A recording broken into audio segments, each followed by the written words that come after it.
Bueno, así como encontramos las derivadas de orden superior para una función de una variable, lo vamos a hacer para una función de n variables. Entonces comenzamos con una función de dos variables, z como función de x, y. Entonces, para esta función tenemos dos derivadas respecto de x y respecto de y, ¿sí?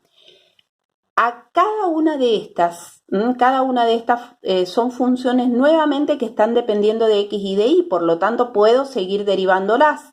Es decir, que encontraría la derivada a la derivada respecto de x, la voy a derivar respecto de x, a la derivada respecto de x, la derivo respecto de y. ¿Ven? A la derivada respecto de y la voy a derivar respecto de x y a la derivada respecto de y la vuelvo a derivar respecto de y. Entonces, de dos derivadas primeras paso a cuatro derivadas segundas, ¿sí? Pero cada una de estas derivadas segundas son también funciones que dependen de x y de y. Entonces, a cada una de ellas las puedo seguir derivándolas dos veces, respecto de x y respecto de y. ¿Ven? Entonces, a la derivada respecto de x dos veces la vuelvo a derivar respecto de x. A la derivada respecto de x dos veces la vuelvo a derivar respecto de y. De lo cual, haciendo eso con cada una de las cuatro derivadas segundas, obtendría 8 derivadas terceras. De esas 8 derivadas terceras, ¿qué puedo hacer? Bueno, volver a derivar cada una de ellas. Por lo tanto, obtendría 16 derivadas cuartas. ¿Sí? ¿Qué ocurre? Cuando yo tenía una función de una variable derivada por primera vez, una sola derivada, volví a derivar por segunda vez una derivada y así sucesivamente. Todas las derivadas eran una sola nada más, la derivada enésima era única. Entonces yo podía encontrar la expresión de la derivada enésima. ¿Qué ocurre en este caso? Fíjense, de una función de dos variables tengo dos derivadas primeras, cuatro derivadas segundas, 8 derivadas terceras, 16 derivadas cuartas. Entonces no puedo encontrar una expresión enésima. Lo que podría decir es cuántas derivadas tengo, nada más. ¿Cuántas tendría? Y por ejemplo, si yo quiero encontrar cuántas derivadas quintas tengo, entonces sería 2 a la quinta. 32 derivadas quintas. Si yo quiero encontrar cuántas derivadas sexta tengo, serían 2 a la sexta, 64 derivadas sexta.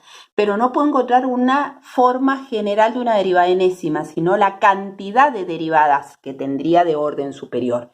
Imagínense cuando tengo una función de tres variables, u depende de x, de y, de z. Entonces, las derivadas primeras van a ser respecto de x, respecto de y, respecto de z. Cada una de ellas son funciones que dependen de tres variables. Entonces, a la derivada respecto de x la puedo seguir derivando respecto de x, o respecto de y, o respecto de z. A la derivada respecto de y la puedo derivar respecto de x, respecto de y, y respecto de z. Entonces, de tres derivadas primeras voy a obtener 9 derivadas segundas. Y de ahí 27 derivadas terceras. Es decir, que peor todavía, es decir, si yo quiero encontrar cuántas derivadas cuartas tengo, ¿qué sería? 3 a la cuarta, es decir, 81 derivadas cuartas tengo. Y si quiero encontrar cuánto sería, cuántas derivadas quintas tengo, bueno, sería 3 a la quinta. Esa sería la cantidad de derivadas que tengo, ¿sí? Ahora, fíjense la notación. Si yo tengo una derivada respecto de x dos veces, sería derivar respecto de x a la derivada de la función respecto de x. Eso me queda derivada segunda de f respecto de x dos veces. Si yo quiero derivar, tengo la función respecto de x y, entonces a la derivada derivo respecto de y lo que ya tengo derivado respecto de x, porque esto me está indicando el orden. De la derivada respecto de x, derivo respecto de y. ¿Ven? Entonces derivo respecto de y lo que yo tengo derivada respecto de x, que es lo que me queda, derivada según de la función respecto de x y, ¿sí? Una derivada tercera a la derivada respecto de x dos veces, la derivé respecto de y. Entonces derivo respecto de y la derivada de la función respecto de x dos veces. ¿Qué me queda? Derivada tercera de f respecto de x dos veces respecto de y. Ahora, en vez de utilizar la notación de la D de Jacobi, por ahí conviene utilizar evidentemente este tipo de notación cuando tengo que encontrar derivadas de orden superior. Veamos un ejemplo. Yo tengo la función seno de x cuadrado más y. Entonces, ¿qué tengo acá? Una función compuesta. Por lo tanto, tengo que derivar de adentro hacia afuera. ¿Qué derivo en primer lugar? La función seno. La derivada de la función seno es coseno con el mismo argumento. Entonces sería coseno de x cuadrado más y. Y ahora tengo que derivar lo que tengo adentro. Como estoy derivando respecto de x, entonces al ser una suma algebraica, la derivada respecto de x es 2x más 0. Me queda 2x. Y si derivo respecto de y, entonces la derivada del coseno es la misma, con el mismo argumento, pero cuando derivo lo que tengo adentro sería 0 más 1, entonces 1. Y ahí tendría la derivada respecto de y. De cada una de esas derivadas voy a encontrar una derivada respecto de x y de y, es decir, vuelvo a derivar a esta función respecto de x y de y a esta respecto de x y de y. Por lo tanto, cuando derivo respecto a esta respecto de x dos veces, voy a derivar respecto de x, que tengo que tener en cuenta que acá hay un producto, entonces sería derivar el primero por el segundo sin derivar, más el primero sin derivar por la derivada del segundo. Derivar el primero, ¿qué sería la derivada del primero? Todo esto, porque es la derivada del coseno, que es menos seno de x cuadrado más y, por la derivada de lo que tengo adentro, que es 2x. Todo esto es la derivada del primero, esto. Por el segundo sin derivar, por 2x, por 2x que tengo acá.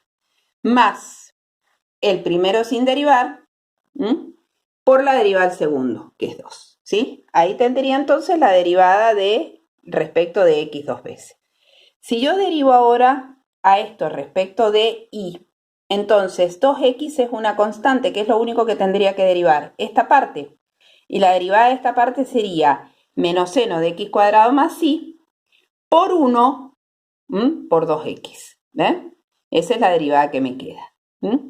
Mientras que si yo ahora a esta función la derivo respecto de x, lo único para derivar es esto, es decir, entonces sería la derivada del coseno menos seno de x cuadrado más y por la derivada de lo que tengo adentro, que es 2x. Y si voy a derivar respecto de y, sería menos seno de x cuadrado más y por 1. Entonces, si yo miro las cuatro derivadas, respecto de x dos veces, respecto de xy, respecto de ix y respecto de y, puedo ver que estas dos derivadas son iguales. La de xy y la de ix, ¿sí? Si la función es continua, bueno, estas dos derivadas que se llaman cruzadas o mixtas van a ser iguales. Y eso me lo da o me lo define lo que se llama el teorema de Clairaut. Es el teorema de las derivadas cruzadas o mixtas. ¿Qué les dice el teorema de Clairaut? Sea B un punto que pertenece a un conjunto D del dominio de una función, si las derivadas respecto de x y en AB y la de ix en AB son continuas en D, entonces se cumplen que la derivada de x y en AB es igual a la derivada de ix en AB. Es decir, lo que les está diciendo acá, que las derivadas cruzadas o mixtas son iguales, lo cual reduce mucho el cálculo de las derivadas de orden superior, porque este teorema no solamente lo puedo aplicar para una derivada segunda, sino puedo aplicar para una derivada de orden enésima, ¿sí? Y para cualquier tipo de cantidad de variables, siempre que esté derivando la misma cantidad de veces respecto a la misma variable. Entonces, por ejemplo, si yo tengo la derivada de xy, va a ser igual a la derivada de ix, derivadas segundas.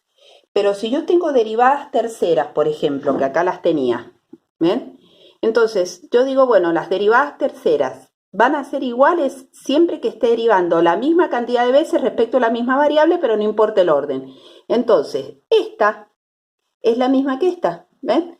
Dos veces respecto de x y una vez respecto de y. Y la misma que esta también, ¿ven? Entonces yo ya tengo tres derivadas que son iguales.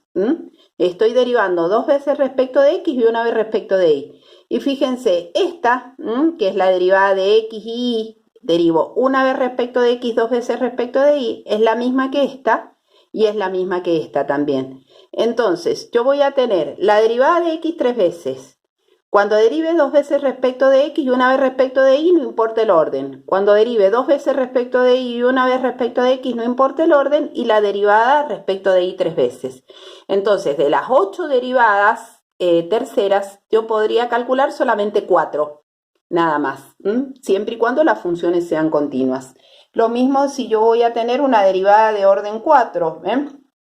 Yo estoy derivando dos veces respecto de x y dos veces respecto de y. Entonces, las derivadas van a ser ix y x, xx y y, y xx. Entonces puedo encontrar, estoy aplicando el teorema de Clairaut para un orden n de derivación siempre que esté derivando la misma cantidad de veces respecto de la misma variable.